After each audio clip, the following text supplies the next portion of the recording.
Welcome, everyone. Today, we're diving into a fascinating and, let's be honest, a really unconventional look at a huge trend that's shaking up Seoul's property market. It's a story that kicks off with economics, but you'll see it ends up somewhere totally different. All right, so what is the deal with Seoul's luxury apartment market? I mean, on the surface, it seems like a pretty straightforward case of supply and demand, right? But the real story here, the one we're digging into, goes way, way deeper. And it's pretty unexpected. So, this whole thing really centers on a surprising new kind of buyer. These aren't your typical investors. They're snapping up apartments worth over 10 billion won, we're talking multi-millions of dollars here, and they are completely reshaping the high-end market. And get this, the profile of these buyers is what makes this whole thing so wild. They're young, part of what's being called the MG generation. They've built their fortunes in very modern ways, through crypto and stocks. But the most important part, they're often just skipping loans altogether and paying straight up, in cash. Okay, but this is where our explanation takes a massive turn. The source material we're looking at today, which comes from a series of modern philosophical lectures, it just steps away from economics completely. Instead, it dives into this powerful idea about what it actually means to own something. At the very heart of this perspective is a pretty radical idea about property. It's basically saying that our whole concept of personal land ownership is wrong. It's a fundamental misunderstanding of our place in the world. So the key takeaway is that we need to totally shift our focus. Instead of seeing land as something you have to acquire and hold on to, we should see it as a resource that needs to be managed well. It's not about that you have it, it's about what you do with it. So let's keep going, because this idea then builds into a pretty serious warning. It's a warning about the real dangers of ambition and just grabbing things when you don't have the right foundation to actually handle it. Now, to really get this warning, we have to understand this one key term, silyeok. It's a Korean word that you could translate as skill or capability, but the meaning here is so much deeper. You should think of it more like a total inner readiness, a kind of wisdom to manage huge responsibilities. And this slide just lays it out perfectly. Our source describes these two paths, right? The person who has silyeok can handle possessions, they can use them for something bigger, and that leads to prosperity. But for someone without it, who's just driven by greed, well, those exact same possessions become this crushing weight that leads straight to ruin. There's a Korean term for it, piega mangsin, and it means the complete ruin of a family and bringing disgrace upon yourself. It's serious.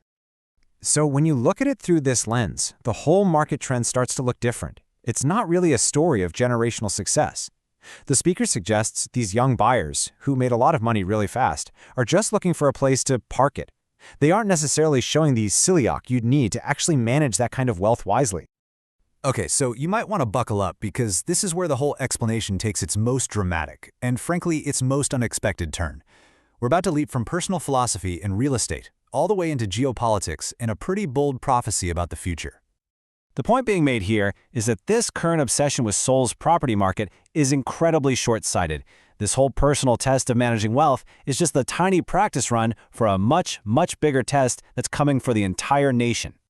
Because according to this prophecy, a far, far greater territory is about to come into play. And the real estate that truly matters, from this point of view, isn't something you can buy in Gangnam.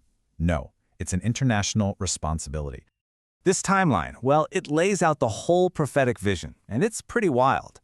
It argues that the most important thing to do right now is develop silyeok. Why? Because the world is about to change in a huge way. The prophecy says that China is going to begin to dismantle, and that Korea will be called on to manage its 3 northeast provinces. And in this context, even Korean unification is seen as just the final prep course for this gigantic undertaking. And what's the catalyst for this massive shift? According to the source, it's going to be major internal turmoil inside China. This is going to create a huge humanitarian and administrative crisis, and the world is going to look to Korea for leadership and for help. So you see, in this grand vision, even a monumental task like Korean unification isn't the final destination. It's just the last training exercise. It's the final step to get the nation ready for a much bigger global role in guiding human society. So let's try and bring all this together. We've gone from luxury apartments all the way to geopolitics. So after this whole journey, what's the ultimate takeaway? What's the bottom line from this really unique perspective on property and purpose? The core message is really a clear call to action. It's about prioritizing your internal development over grabbing stuff externally. Stop chasing property. It's seen as a burden if you don't have the capability to manage it. Instead, you've got to cultivate your silyuk, and the promise is that when you are truly ready, the resources you actually need will come to you naturally. And so, this entire journey leaves us with one central question to chew on. What is the true measure of wealth? Is it what you own, or is it what you are prepared to manage? It really challenges us to think about whether true value is in our portfolio or in our character.